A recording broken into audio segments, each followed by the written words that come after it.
मैं डैशबोर्ड को सेटअप करने वाला हूँ और यहाँ पे आप देख सकते हो कि यहाँ पे मैंने डिफरेंट टाइप ऑफ कार्ड्स का यूज़ किया है और जैसे ही मैं कार्ड पे हॉवर कर रहा हूँ तो वो जूम इन होके आ रहा है और यहाँ पे हर एक चीज़ का एक नंबर दिया गया है, जैसे total number of users, pending task वगैरह। और नीचे में मैंने चार्ट्स वगैरह सेटअप किया है। तो अगर मैं एनालिटिक्स पे जाता हूँ, जो कि हमने लास्ट वीडियो में सेटअप किया था, और फिर से डैशबोर्ड पे आता हूँ, तो ये जो नंबर है वो एनिमेट होके आ रहा है। तो ये काफ़ी अच्छा दिख रहा है और इसका आप ड्यूरेशन सेट कर सकते हो, ये कितने टाइम बाद एनिमेट होगा। और ये जो प्रोग्रेस है, आप सेमी सर्कल नहीं तो सर्कल में पूरा जितना प्रोग्रेस आपको दिखाना है वैसा आप दिखा सकते हो। तो ये सब कुछ हम इस वीडियो में करने वाले हैं, तो स्टे कनेक्टेड।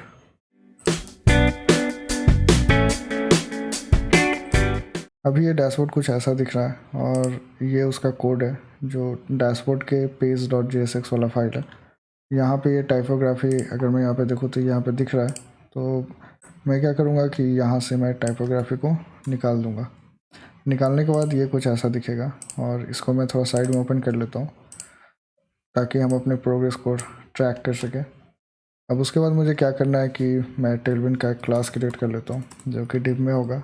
और उससे पहले जो कार्ड है, अगर मैं यहाँ पे जो मैं डेवलप करने वाला वो आपको दिखाऊं, तो ये 4 कार्ड है। तो ये चारों कार्ड को मैं ग्रिड के थ्रू यूज़ करने वाला हूँ।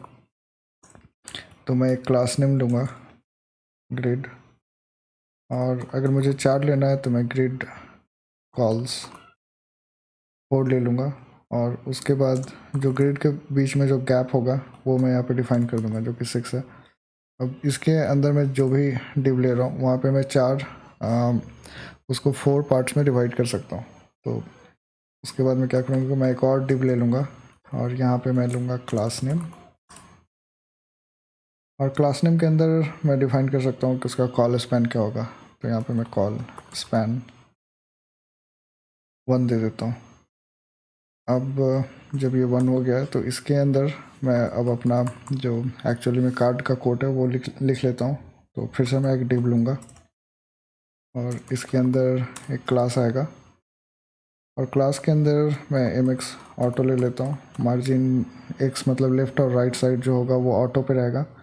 और उसके बाद मैं इसका कुछ बैकग्राउंड ले लूँगा, जैसे BG स्काई 50, और फिर मैं इसको राउंडेड कर लेता हूँ ताकि जो जो किनारे से बॉर्डर है वो राउंडेड हो जाए। और यहाँ पे हमें डिफरेंट आइकन्स चाहिए होगा, जैसे कि यूजर्स का, टास्क का, ये सब का। तो सबसे पहले मैं एक आइकन यूज़ कर लेता हूँ। तो उसके लिए मैं जाऊँगा MUI site, material UI icons पे, और यहाँ पे मैं पीपल करके सर्च करूँगा। तो ये वाला जो आइकन है पीपल अल्ट, मैं उसको कॉपी कर लूँगा और यहाँ पे मैं उसको यूज़ कर लेता हूँ। अब जैसा कि आप देख सकते हैं यहाँ पे आइकन है और इधर एक सर्कुलर प्रोग्रेस है और दोनों एक दूसरे के साइड बाय साइड है। तो मुझे फ्लेक्स लेना होगा, तो मैं एक और डिव लूँगा और यहाँ पे मैं क्लास नेम क्रिएट करता हूँ फ्लेक्स। और ये जो है वो एंड में होना चाहिए, तो मैं जस्टिफाई बिटवीन कर देता हूँ ताकि ये जो भी आइकन्स या फिर ये प्रोग्रेस होगा वो एक दूसरे के साइड में आ जाए। और यहाँ पे मैं ऊपर अल्ट आइकन ले लूँगा, मैं इसको भी डिव के अंदर रख लेता हूँ।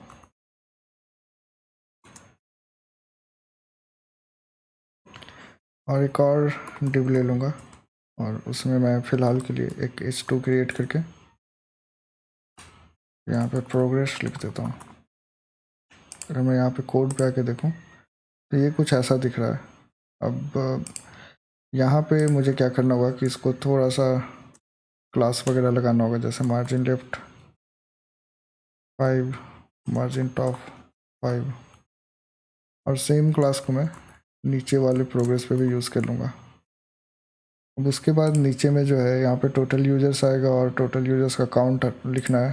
तो ये जो फ्लेक्स है उसके नीचे मैं एक और डिव क्रिएट करूँगा और उसके नीचे मैं एक और डिव लूँगा और उसमें मैं क्लास ले लूँगा, क्लास नेम। इसका जो है टेक्स्ट ब्लू 600 ले लूँगा। यहाँ पे मैं टोटल यूजर्स लिख देता हूँ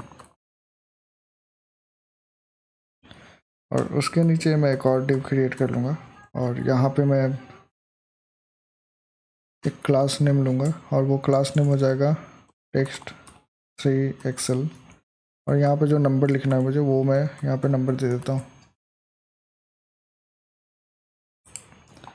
अब आके अगर मैं देखता हूँ तो ये सही से दिख रहा है लेकिन कुछ खास नहीं है। तो उसके लिए मैं यहाँ पे क्या करूँगा कि सबसे पहले मैं एक शैडो ले लेता हूँ और वो शैडो आ जाएगा शैडो LG करके मैं ले लूँगा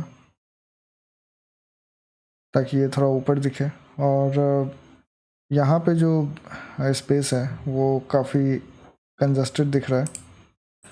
तो यहाँ पे जो हमारा क्लास है उसमें मैं थोड़ा सा पैडिंग वगैरह ले लूँगा। क्लास नेम पैडिंग लेफ्ट 10 और पैडिंग टॉप 5 या फिर मैं पैडिंग वाई ले लेता हूँ, इससे अच्छा रहेगा। और ये जो टेक्स्ट एल है वहाँ पे टेक्स्ट 3 एल है वहाँ पे मैं इसको बोल्ड लिखने वाला हूँ तो मैं फॉन्ट बोल्ड कर दूँगा। तो ये कुछ ऐसा दिख रहा है। तो थोड़ा कम बोल्ड करने के लिए मैं सेमी बोल्ड का यूज़ कर लूँगा। अब ये सही से आ रहा है, आप देख रहे हैं थोड़ा सही हुआ है। अब यहाँ पे भी मैं ठीक वैसे ही करूँगा। यहाँ पे मैं फॉन्ट सेमी बोल्ड का यूज़ कर लूँगा ताकि जो हमारा टोटल यूजर्स है वो बोल्ड के फॉर्म में दिखे। और ये जो आइकन है उसको भी अगर मुझे बड़ा करना है तो मैं टेक्स्ट 3 एक्सेल अगर मैं कर लेता हूँ तो ये थोड़ा बड़ा हो जाएगा। अगर यहाँ से बड़ा नहीं हो रहा है तो इसमें एक साइज़ नाम का प्रॉपर्टी होता है, साइज़ फॉन्ट साइज़, या यहाँ पे आके हम लोग देख सकते हैं। अगर मैं लर्न मोर अबाउट इम्पोर्ट करूँ और यहाँ पे मैं साइज को सर्च करता हूँ तो ऐसे फॉन्ट साइज़ हम लोग डिफ़ाइन कर सकते हैं। जैसे अगर मुझे लार्ज चाहिए तो मैं ऐसे फॉन्ट साइज़ को लार्ज यूज़ कर सकता हूँ। अब ये थोड़ा लार्ज दिख रहा है। अब यहाँ तक हमारा जो कार्ड है ये कंप्लीट हो गया है। अब यहाँ पे अगर मैं आपको दिखाऊँ, जैसे ये हमारा कॉल स्पैन है 1 है और अगर मैं इसे 3 और कॉपी कर दूँ तो ये 3 कार्ड हमारा क्रिएट हो गया। लेकिन अगर इसे रिस्पॉन्सिव करना है, आई मीन अगर ये छोटे स्क्रीन पे जाएगा और इसको थोड़ा चेंजेस लाना होगा तो उसके लिए हम लोग क्या कर सकते हैं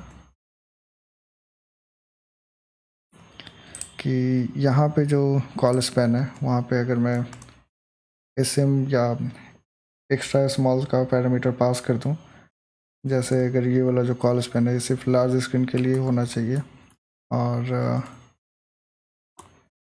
SM में जो इसका होगा वो कॉल स्पैन 4 हो जाएगा। वैसे ही एक्स्ट्रा स्मॉल में भी इसका कॉल स्पैन 4 हो जाएगा। और अब मैं इसको अगर आपको दिखाऊं, मैं बस 3 क्रिएट कर रहा हूँ दिखाने के लिए। अब अगर जाते हैं तो ये कॉल स्पैन इसका 1 हो गया तो स्मॉल स्क्रीन में सिर्फ एक कार्ड दिख रहा है और जैसे इसको लार्ज करेंगे तो ये 3 या 4 कार्ड एक साथ दिखेगा। तो इस तरह से हम लोग अपने कार्ड को रिस्पॉन्सिव बना सकते हैं। टेलविन के थ्रू ये करना काफ़ी ईजी है। अब इसका जो नेक्स्ट स्टेप है वो हम करने वाले हैं जो कि है प्रोग्रेस वाला। तो उसके लिए एक लाइब्रेरी है RC प्रोग्रेस करके, तो मैं उसका यूज़ करने वाला हूँ। तो आपको RC प्रोग्रेस सर्च करना है और यहाँ पे आप देख सकते हैं कि ये जो प्रोग्रेस है आप ऐसे लाइन प्रोग्रेस या फिर सर्कल प्रोग्रेस ऐसे आप दिखा सकते हैं। और सबसे पहले उसको इंस्टॉल करना होगा। तो यहाँ से जो npmi RC प्रोग्रेस है मैं उसको कॉपी कर लूँगा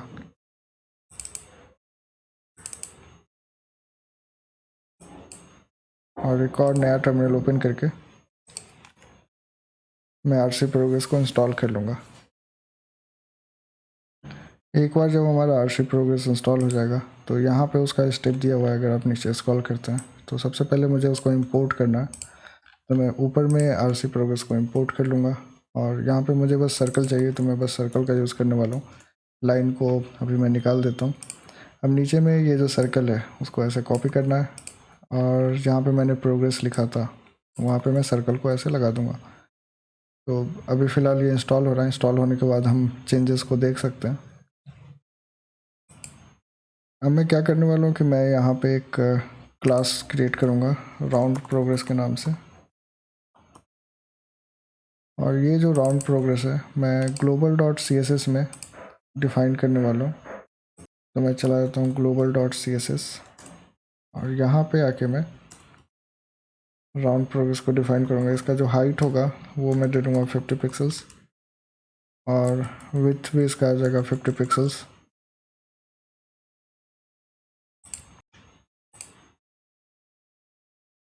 अब आप देख सकते हैं ये हल्का सा दिख रहा है। अब इसमें मुझे क्या करना होगा कि इसमें कुछ कुछ चेंजेस को अप्लाई करना होगा, जैसे मार्जिन राइट 5, मार्जिन लेफ्ट को मैं निकाल दूंगा, और उसके साथ ही जो स्ट्रोक का विड्थ है मैं उसको इंक्रीज़ कर देता हूँ। जैसे इसका मैं 10 ले लूँगा, और इसका एक ट्रेल विड्थ होता है उसको 8 ले लूँगा। और यहाँ पे कलर वगैरह हम लोग चेंज कर सकते हैं, जैसे अगर स्ट्रोक का विड्थ है तो परसेंट वगैरह जैसे 10 है मैं उसको इंक्रीज़ कर लेता हूँ, मैं 77 कर देता हूँ। और यहाँ पे जो स्ट्रोक कलर है उसको या तो हम लोग HTML में नहीं तो RGB में ले लेते हैं। जैसे अगर मैं RGB में ले रहा हूँ तो 132 199 ऐसा मैंने कुछ ले लिया। और इसका जो ट्रेल कलर है उसको भी हम लोग डिफ़ाइन कर सकते हैं। जैसे ये आया ट्रेल कलर, और इसको हम लोग हैश कोड में ले सकते हैं, जैसे B3A4F3। तो ये कुछ ऐसा दिख रहा है। अब मुझे क्या करना है कि ये वाला जो आइकन है ऊपर ये थोड़ा सा साइड में लाना होगा, तो मैं 7 कर लेता हूँ ताकि ये दोनों एक दूसरे एक लाइन में आ जाए। और जैसा कि डिज़ाइन में देख रहे हैं हमारा डिज़ाइन अब ऑलमोस्ट कंप्लीट हो चुका है, बस यहाँ पे एक हॉवर स्टेट लगाना है। तो उसके लिए मैं क्या करूँगा कि यहाँ पे मैं एक क्लास ऐड कर दूँगा हॉवर स्केल 105।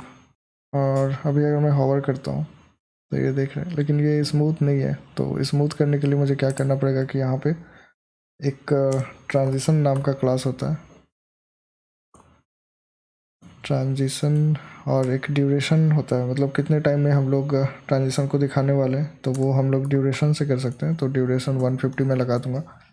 अभी क्या होगा कि अभी ये काफ़ी स्मूथली आएगा। अब अगर मैं इसको ऐसे 4 टाइम्स कॉपी कर दूं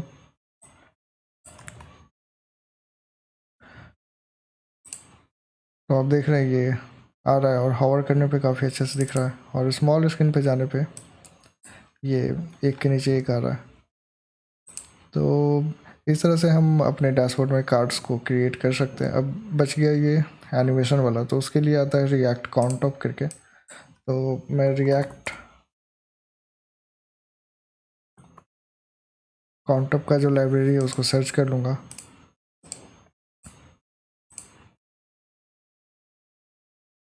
ये रहा रिएक्ट काउंटअप का लाइब्रेरी। सबसे पहले मैं इसको इंस्टॉल कर लेता हूँ। अभी इंस्टॉल करने के बाद अगर मैं इसके लाइब्रेरी को देखूँ तो यहाँ पे कुछ इंस्ट्रक्शन है, जैसे सबसे पहले इसको इंपोर्ट करना है, तो मैं इसको इंपोर्ट कर लूँगा। और इंपोर्ट करने के बाद जो हमारा ये 127 है उसको अगर हमें काउंटअप के थ्रू दिखाना है तो हमारे पास इतना सारा ऑप्शन अवेलेबल है। तो मैं कोई और ऑप्शन सेलेक्ट करता हूँ, जैसे ये वाला है, तो इसको मैं कॉपी कर लेता हूँ, और यहाँ पे आने के बाद मैं इसको पेस्ट कर दूँगा। काउंटअप को क्लोज़ करना होगा, स्टार्ट 0 से होगा, एंड अगर मुझे 127 पे करना है तो मैं 127 पे एंड करूँगा। और अगर डिले रखना है, जैसे कुछ 1 सेकंड के बाद इसे स्टार्ट करना है, तो 1 में ऐसे कर सकता हूँ। तो इस तरह से हम लोग काउंटअप का यूज़ कर लेंगे। अभी ये इंस्टॉल हो रहा है, इंस्टॉल होने के बाद हम चेंजेस को देख सकते हैं। तो अब जबकि इंस्टॉल हो गया है, तो अगर मैं एनालिटिक्स पे जाके वापस से आता हूँ तो हमने 1 सेकंड का डिले दिया था, तो 1 सेकंड बाद आप देख सकते हैं ये इंक्रीज़ हो रहा है।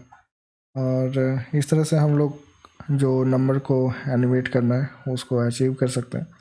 तो यहाँ पे जो हमारा डैशबोर्ड है वो मैंने यहाँ तक कर दिया। उसके बाद का जो पार्ट है, जैसे ये जो पार्ट है, इसमें बस आपको एक दूसरा कार्ड क्रिएट करना है, और चार्ट्स वगैरह लगाने का मैंने पिछले वीडियो में बता दिया था, तो आप इजीली इसके नीचे वाले पार्ट को कंप्लीट कर सकते हो। तो मिलते हैं नेक्स्ट वीडियो में।